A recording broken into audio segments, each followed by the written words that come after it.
لوگ آنکھیں ڈونیٹ کر رہے ہیں, گردے ڈونیٹ کر رہے ہیں, مجبوری میں بہت سے علماء گنجائش دیتے ہیں. لیکن اب ایسا نہ ہو کہ انسان ایک اسپیئر پارٹ کی دکان بن جائے, جو کہ ہو رہا ہے. یہ چیز پھیل رہی ہے بہت زیادہ, اس کو لگام دینے کی ضرورت ہے. ہم منع کرتے ہیں بھائی آپ مرتے ہوئے آنکھیں ڈونیٹ نہ کریں, اپنی آنکھوں کے ساتھ قبر میں جائیں آپ. اس پہ لوگ اعتراض کرتے ہیں, اچھا جب خود تمہارے لوگوں کو آنکھوں کی ضرورت پڑتی ہے تو پھر تو جرمنی سے منگوا رہے ہو اور پتہ نہیں کون کون سے کنٹری سے منگوائی جاتی ہیں, وہ لوگ ڈونیٹ کر دیتے ہیں. دوسروں کے لیے اصول کچھ اور, اپنے بارے میں کہہ رہے ہو آنکھیں ڈونیٹ مت کرو. بھائی ہمارے مذہب میں جائز نہیں ہے, ان کے مذہب میں جائز ہے. اب ایک آدمی نے کر دی, وہ تو کر دی نا اس نے, تو اب آپ نہیں لگاؤ گے کوئی اور لگا لے گا. ہم نے کب کہا ہے گوروں کو کہ یہ ڈونیٹ کرو؟ بھائی نہیں کرو. ہم نے کب کہا ہے؟ جس طرح سے یہ تیزی سے پھیل رہا ہے نا, تو یہ انسان اور اسپیئر پارٹ کی شاپ میں کوئی فرق, جیسے بائک میں پرانا مال, پرانے پرزے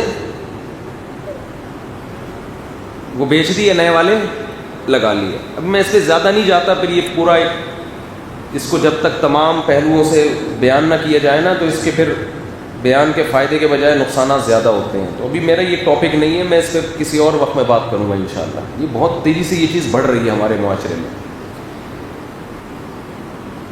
تو انسان انسانیت کا درس بھی دیتا ہے. مردے کا جنازہ ہونا چاہیے, اسلام کا حکم ہے. میت بھی اسی طرح قابل احترام جیسے زندہ.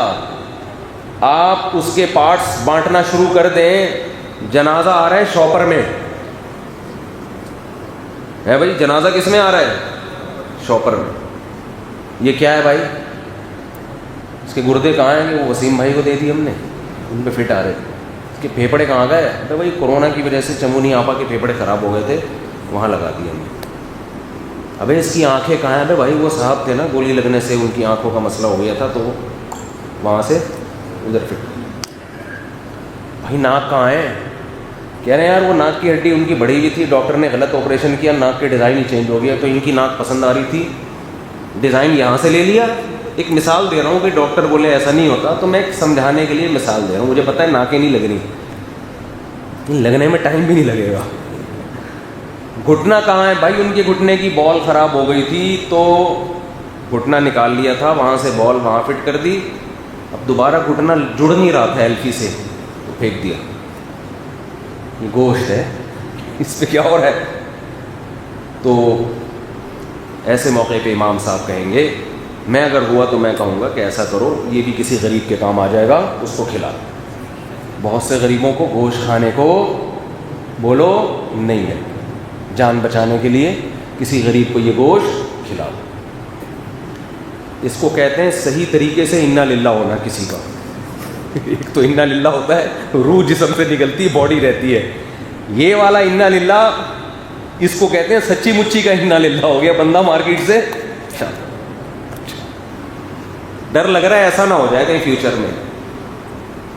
جتنے پرزے لے کے آئے ہو نا, ان تمام پرزوں سمیت قبر میں جانے کی کوشش کرو. خوش قسمت لوگ ہیں جو پورے پرزوں سمیت قبر میں چلے جائیں, میں کہتا ہوں خوش قسمت. گورکن پہ نظر رکھا کرو, تازہ تازہ مردوں کے پارٹس نکال کے بیچ رہا ہوتا ہے.